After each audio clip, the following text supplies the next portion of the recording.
मित्रांनो, तुम्हाला निसर्गाच्या सौंदर्याचा खजिना पाहायला आवडेल का? नदी, डोंगर, प्राचीन मंदिर, धबधबा हे निसर्गाचं देणं एकत्रित पाहायला आवडेल का? जर तुमचं उत्तर हो असेल ना, तर मग हा व्हिडिओ खास तुमच्यासाठीच आहे. कारण हे सर्व आपण सह्याद्रीच्या हिरव्यागार कुशीत विसावलेल्या एका गावात पाहणार आहोत.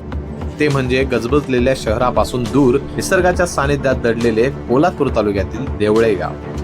रायगड जिल्ह्यातील हे गाव म्हणजे निसर्ग, इतिहास आणि श्रद्धा यांचा उत्तम संगम आहे. या व्हिडिओमध्ये आपण पाहणार आहोत या गावची जीवनधारा म्हणजे सावित्री नदी. तिच्या शांत आणि पवित्र प्रवाहाने या भूमीला कायम समृद्ध केला आहे. आणि याच नदीच्या तीरावर उभे असलेले प्राचीन शिव मंदिर हे शिलारकालीन वास्तुकलेचे जिवंत प्रतीक आहे. शेकडो वर्षापासून हे मंदिर गावच्या श्रद्धेचे आणि इतिहासाचे रक्षण करत आहे. या गावचा पाठीराखा म्हणजे किल्ले प्रतापगड, जणू काही गावचा राखणदारच. तसेच या व्हिडिओमध्ये गावाशेजारील घनदाट अरण्यात दडी मारून बसलेला छोटेखानी धबधब्याचे विलोभनीय दृश्य ड्रोनच्या नजरेतून टिपलेले आहे. एक असा धबधबा जो सह्याद्रीच्या कुशीत धुक्याच्या हलक्या शाळेत गुंतलेला, डोळ्यांचं पारणं फेडणारा निसर्ग संपन्न गाव. तुम्हाला याची देही याची डोळा पाहायचा असेल ना, तर मग तुम्ही हा व्हिडिओ शेवटपर्यंत नक्की पाहायला हवा.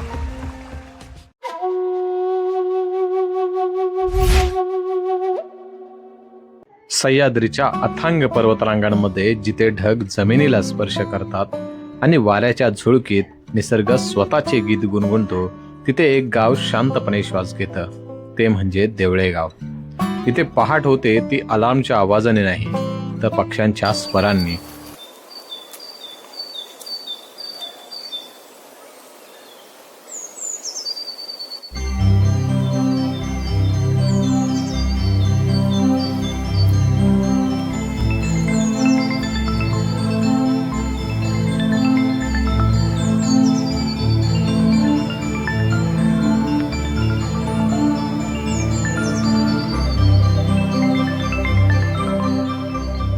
धुक्याची हलकी चादर डोंगरांवर पसरलेली असते आणि पहिल्या सूर्यकिरणांसोबत हिरव्या पानांवर चमकणारे दवबिंदू जणू आकाशातील तारकांचे पृथ्वीवरील प्रतिबिंब भासतात. या क्षणी जाणवतं, निसर्ग घाई करत नाही बरं का, तर सर्व काही वेळेवर घडत असतं. पहाटेचा पहिला किरण जसा हिरव्यागार डोंगरांवर पसरतो, तसं या भूमीचं सौंदर्य हळूहळू जागं होतं. छत्रपतींच्या पराक्रमाची साक्ष देणारा हाच तो परिसर. नरवीर तानाजी मालुसरे यांच्या शौर्याचे, त्यांच्या बलिदानाची आठवण जपणारी हीच ती पवित्र भूमी. आणि इथेच गावच्या पाठीशी अभिमानाने उभा असलेला किल्ले प्रतापगड गावाला एक ऐतिहासिक आधार देतो. हा किल्ला जणू या भूमीचा शाश्वत राखणदारच आहे. इतिहासाच्या शौर्यगाथा सांगणारा हा किल्ला सह्याद्रीच्या वाऱ्यासोबत आजही धैर्याची कथा सांगतो. शतकानुशतकांच्या वादळांना सामोरं जाऊनही तो उभा आहे. तो शिकवतो, दृढ पाया असेल तर काळाचं कोणतंही वादळ आपल्याला डळमळीत करू शकत नाही. होय, हा किल्ला या गावची एक अदृश्य शक्तीच आहे.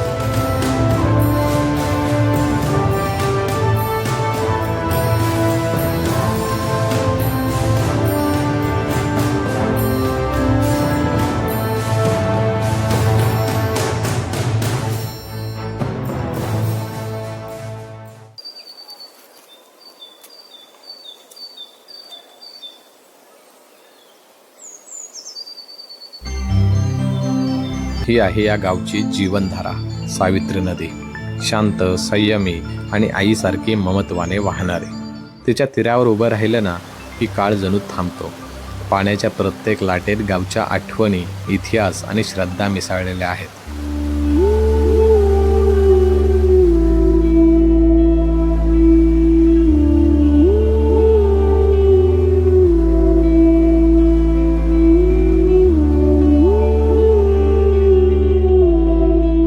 पहाटेच्या धुक्यातून वाहणारी सावित्री आणि संध्याकाळच्या सोनेरी किरणात चमकणारा तिचा तीर मनाला गहिवरून टाकणारा अनुभव देतो.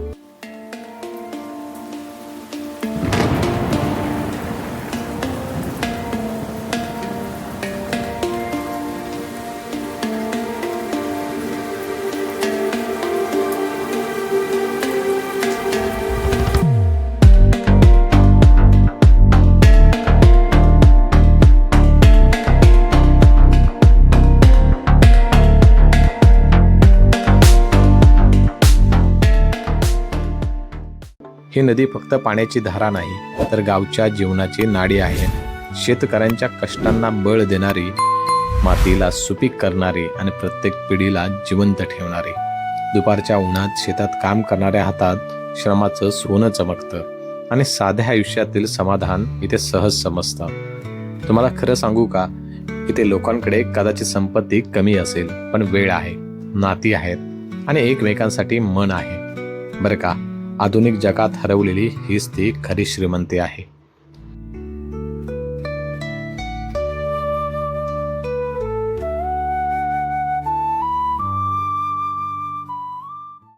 नदीकाठी उभं असलेलं प्राचीन शिवमंदिर काळाच्या प्रवाहालाही शांतपणे सामोरे जातं. शिल्हारकालीन दगडी वास्तूवर कोरलेल्या प्रत्येक रेषेत इतिहासाची साक्ष आहे.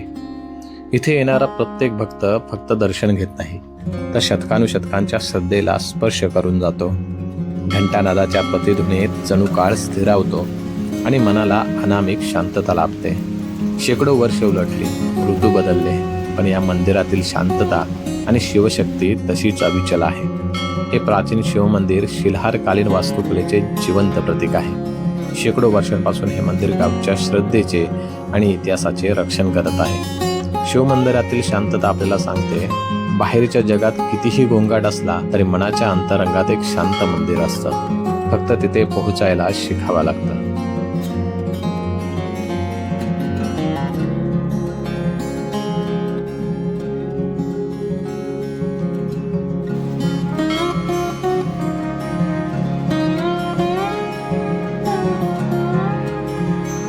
या मंदिराची सविस्तर माहिती आणि व्हिडिओ आपल्या YouTube चॅनलवर आहे, ती तुम्ही नक्की पाहू शकता.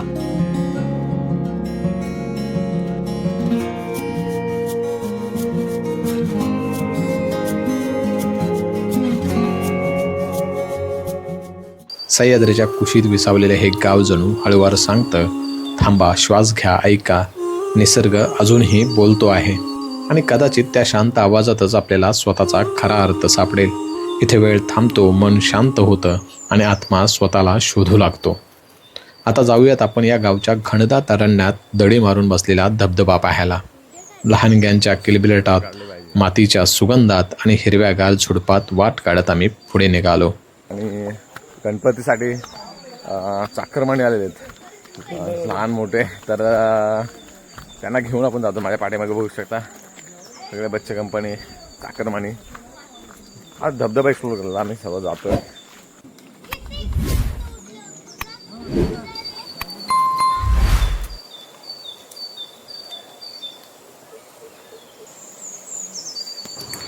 इथे पोहोचायला रस्ता तर राहिला नाही, पण जुनी वाट असल्याने स्थानिकांच्या मदतीने तिथवर सहज पोहोचता येतं. चल उडी मार फटाफट. एक खळखळणाऱ्या झऱ्याचा लयबद्ध आवाज मनाला मंत्रमुग्ध करत होता.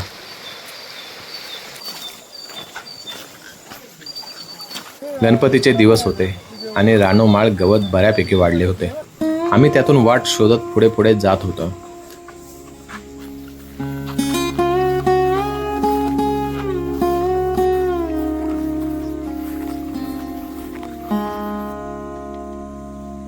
पावलोपावली एक गोष्ट मात्र आनंद देत होती, ती म्हणजे रानफुले.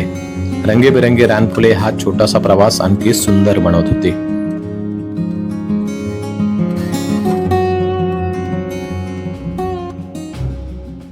धबधबा जसजसा जवळ येत होता तसा त्याच्या कोसळधारा अधिक स्पष्ट ऐकू येत होत्या.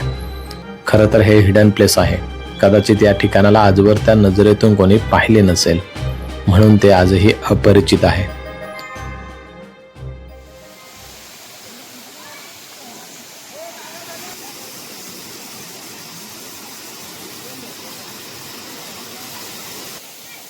एवढ्या सकाळी थंड वातावरणात धबधब्याखाली पोहोचण्यात एक वेगळाच रोमांच आहे.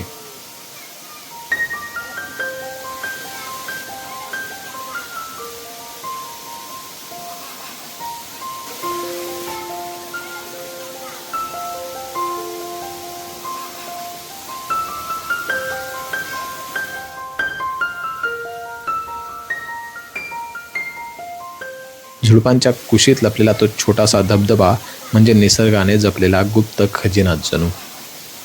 पाण्याचे थेंब चेहऱ्यावर उडाले की मन पुन्हा लहान होतं. धबधबा छोटासा आहे, सुरक्षित आहे. महत्त्वाचं म्हणजे गर्दी आणि गोंगाटापासून कोसो लांब आहे.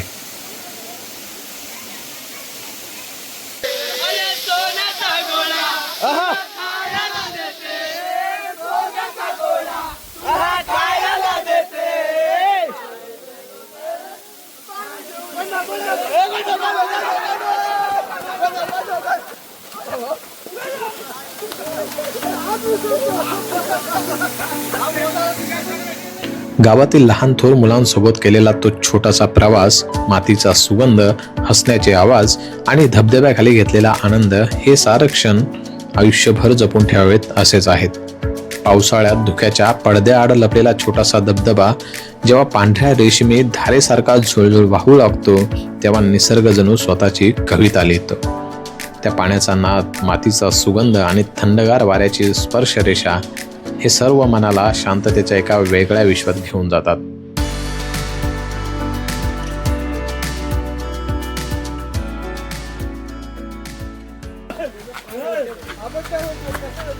चिल्ली पिल्ली या छोटेखानी धबधब्याचा मनसोक्त आनंद घेत घरी निघाली. बरं, यांना घेऊन यायचं आणि पुन्हा घरी सोडायची जबाबदारी माझीच होती, कारण या महाशाने घरातून परमिशन घेण्यासाठी माझं नाव वापरलं होतं. मी आधीच हिंडण्यासाठी बदनाम आहे, यात अजून भर नको म्हणून थोडी पोरांची फिरकी सुद्धा घेतली. ए पोरांनो, कसा वाटला धबधबा? असं हे परत येणार इकडे?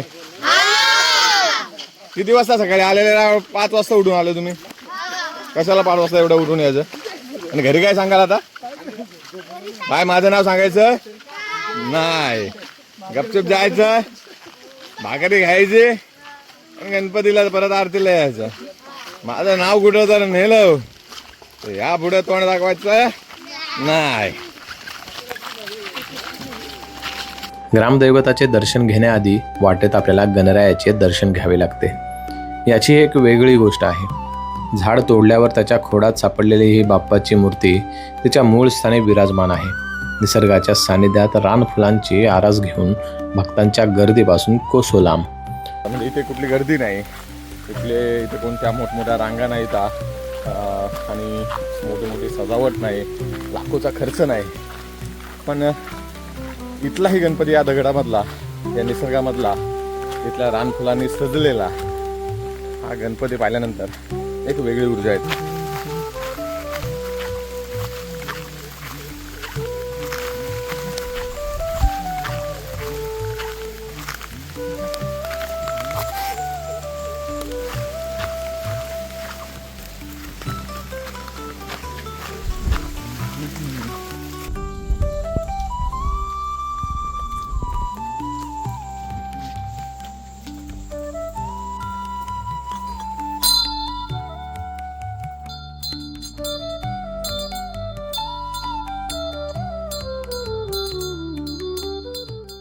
आत्ताच आपण निसर्गात दडी मारून बसलेला एक धबधबा पाहिला. तिथे चाकरमाने आले होते, त्यांना घेऊन गेलो होतो तिथे त्या धबधब्यावरती. तर हा निसर्गात वसलेला हा बाप्पा खऱ्या अर्थाने मनाला शांती देतो. आणि आपण जर विचार केला, मोठमोठे DJ पाहायला भेटतात, कर्कश आवाज आणि त्यानंतर भक्तांची होणारी गर्दी, लांबच लांब रांगा, आणि या सर्वांमध्ये आपल्याला कुठेतरी हरवल्यासारखं वाटतं. ते देवदर्शन खऱ्या अर्थाने होतं की नाही हा एक मोठा प्रश्न माझा वैयक्तिक मला पडतो. आणि त्यानंतर मग मी निसर्गात फिरताना अशा पद्धतीचे बाप्पा जेव्हा विराजमान असतो, ज्याला या निसर्गाच्या रानफुलांची सजावट असते, आणि त्यानंतर इथे कोणताही कर्कश आवाज नाही, DJ नाही, कोणत्याही प्रकारची झगमगाट नाही, आणि अशा निसर्गाच्या कुशीत आणि निसर्गाच्या सानिध्यात बसलेल्या या बाप्पाचं दर्शन घेताना मनाला खऱ्या अर्थाने शांती भेटते, एक ऊर्जा भेटते. गावात वसलेली आई भैरी जोगेश्वरी आणि कुलदैवत मंदिर हे श्रद्धेचे केंद्रस्थान आहे. प्रत्येक सण उत्सव, प्रत्येक नवस आणि प्रत्येक आनंद या देवीच्या साक्षीने पूर्ण होतो.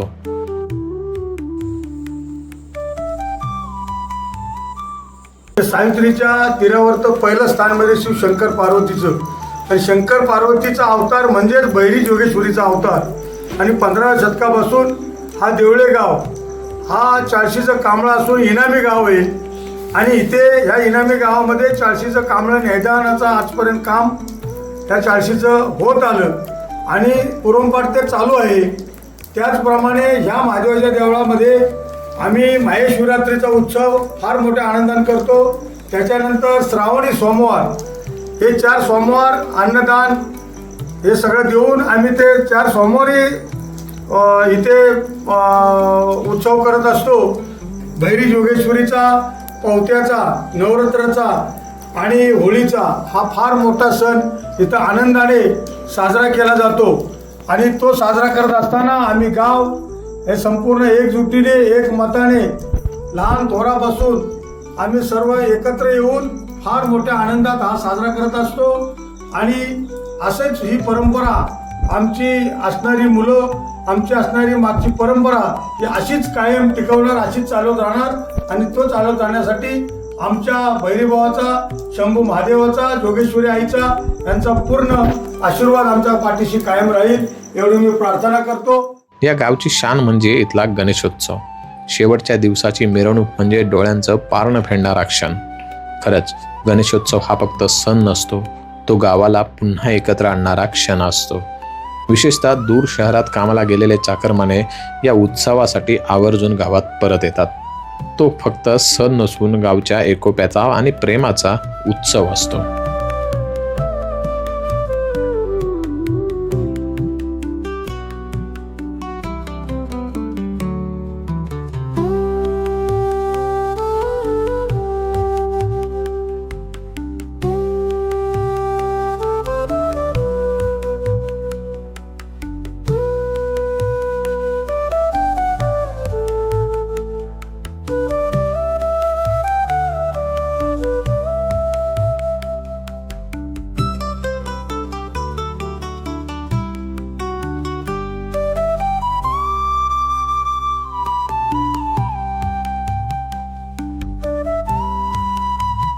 देवळे हे फक्त गाव नाही, ते एक अनुभव आहे. इथे वेळ धावत नाही तर निवांत चालतो. इथे निसर्ग फक्त दिसत नाही तर तो जाणवतो. आल्हाददायक वातावरण, मातीचा सुगंध, पावसाळ्यात देवळे गावचे रूप अधिकच खुलून दिसते. धुक्याने झाकलेले डोंगर, हिरवीगार शेती आणि थंडगार वारा मन प्रसन्न करून टाकतो. ही आहे माझी भटकंती, हीच आहे माझी माती आणि हेच आहे देवळे गाव. मित्रांनो, व्हिडिओ आवडला असेल तर कॉमेंटमध्ये आपली प्रतिक्रिया द्या. व्हिडिओ शेअर करा आणि अशाच व्हिडिओ पाहण्यासाठी चॅनलला सबस्क्राईब करायला विसरू नका. पुन्हा भेटू सह्याद्रीतील अशाच निसर्गरम्य भटकंतीमध्ये. धन्यवाद.